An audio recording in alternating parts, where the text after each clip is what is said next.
Yeah, going good. Going good. I think certainly in the league we started off very well.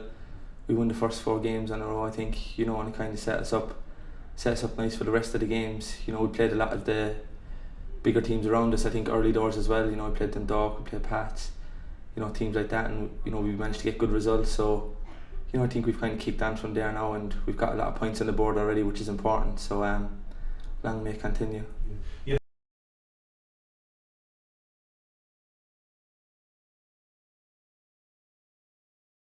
The result against Bray, was obviously disappointing from our point of view, but you're going to get them in the season. You're not going to go through every game and everything's going to go your way. But in fairness, the next game after that was the Sligo game, the Santa Cup, and the team played them very well. Got a good result in the Bows game. Then was going against us, but we kept going to the last whistle, and we managed to get a goal very late on, so it nearly felt like getting a win. But to go to Daily Mount's always going to be hard. But credit to all the boys. Everyone kept going till the end, and it was good to get the point in the end.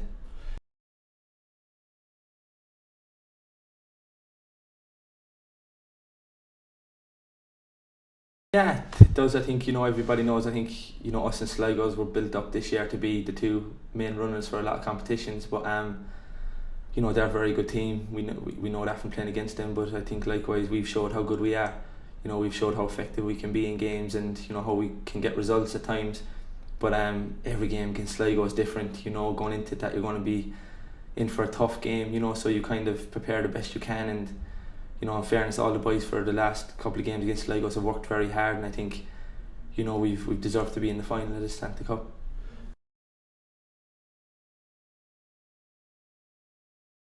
Yeah, fine. I mean, every player wants to play every game. I think I've played most of them now. I think there's only 1 or 2 I've missed out on, but there's a lot of games in this league. There's so many midweek games, and there's so many different cups and competitions that as a player you're not going to get to play every minute of every game, which is fair. It's good to have great players that can come in and do just as good a job as everybody else. And as you said, we've got a lot of injuries at the minute, and the team's coping really well. We haven't lost a game since we've lost a few big players as well. So it's good to have a good squad and good players around you, because it keeps you on your toes and it keeps you working hard to stay in the team.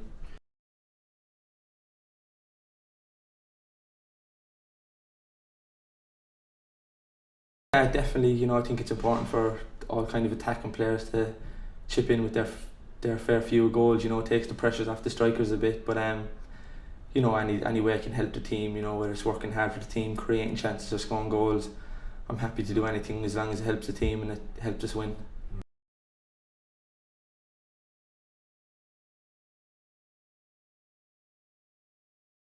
Yeah, I think there's, in fairness, there's a lot of good players in the league. I think, a lot of games you can go to, it's entertaining, and you can see players have a lot of ability. And in players like Joseph Doe the other night, that he's got something that people like to come and watch.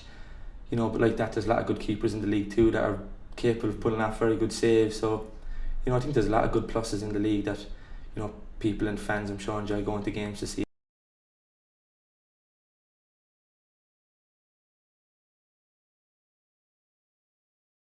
I think growing up in a kind of a country town, you're always brought up with a football, whether it be soccer or Gaelic, whatever it is. I was always out on the road with my brother, kicking ball around and playing anything really. So Gaelic and the soccer was obviously the two biggest sports that I enjoyed the most. But then I got onto the Kerry Miners at the time, and was doing quite well with them, and it came to a choice where I had to make a decision on which path to go down.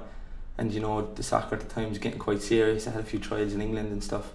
So I think in the back of my mind it was always something that when you get offered a contract in England, it's it's a big deal when you're 17. So I was delighted I took that chance, and to go over to Sunderland was at the time, it was a dream come true at the time. So it's and Mick McCarthy signed me. I was over there for a week on trial, and he approached me after the couple of days and said they'd be interested in signing me. So like that, I was straight back on the phone to my mum and dad, and as I said at the time, it was definitely a dream come true. To play professional football in England as a 17-year-old it's a big thing where I'm from. I'm from a small town, and to do that was a great achievement. And Mick McCarthy at the time, took a chance on me, and I'll be very grateful for him for taking me over at that time.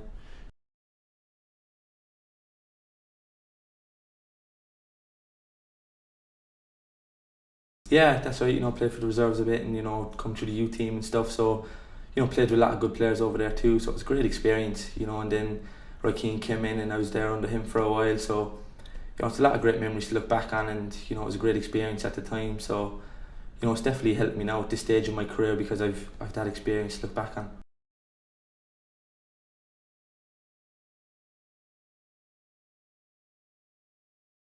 Personally, he was great. He was always very friendly towards me, and understood. Give me a couple of days to go home here and there. So very understanding. At the time he was my idol. Coming from Man United and everything like that. So to play under him was it was an honour. And it was great to have trained with him as well. Because your Kerry man, he wasn't giving you a hard time with him being covered. No, I didn't mind. I think he knew that I was a country boy as well. So I think that helped me a bit.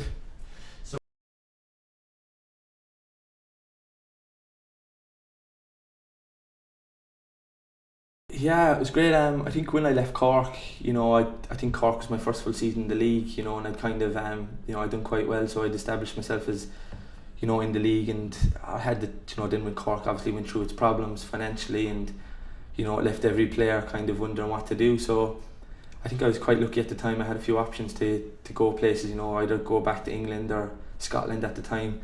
But I spoke to the manager, I spoke to Michael O'Neill a few times when my dad had, and like that, I think what you do in life, if you get a gut feeling about anything, whatever job you're in, I think you should go for it. And that was the case with Rovers. I came up here and I spoke to the chairman, and they showed me around the club and spoke to the manager, and I just left in the car with my dad, and I said, I've got a gut feeling about this place. I think I could do well here, and touch wood, I think it's gone well so far. My first season we won the league and stuff like that, so it's couldn't have went any better, I don't think.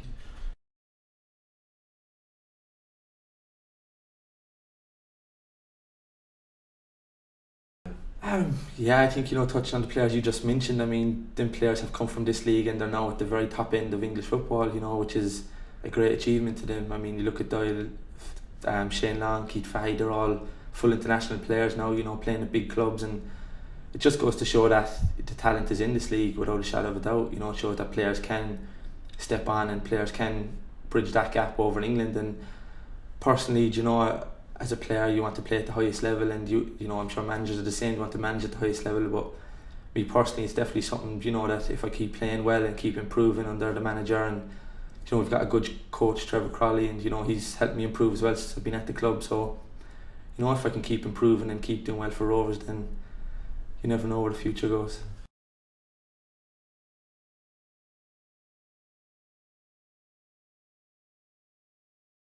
Dan, it's great to have a younger brother over there as well with me. I think at the time it was very unusual, for two brothers, especially from a small town, for one to be at Sunderland, one in Everton. Darren was at Everton at the time, and I think Darren, more than me, he has a lot more in his locker. I think he's a good player, and he's very unfortunate this year with injuries, but he's coming back. I was talking to him this week. He's training now and stuff, so he's still under contract next year. So I'm sure he'll be looking to get fit and hit the ground running next year.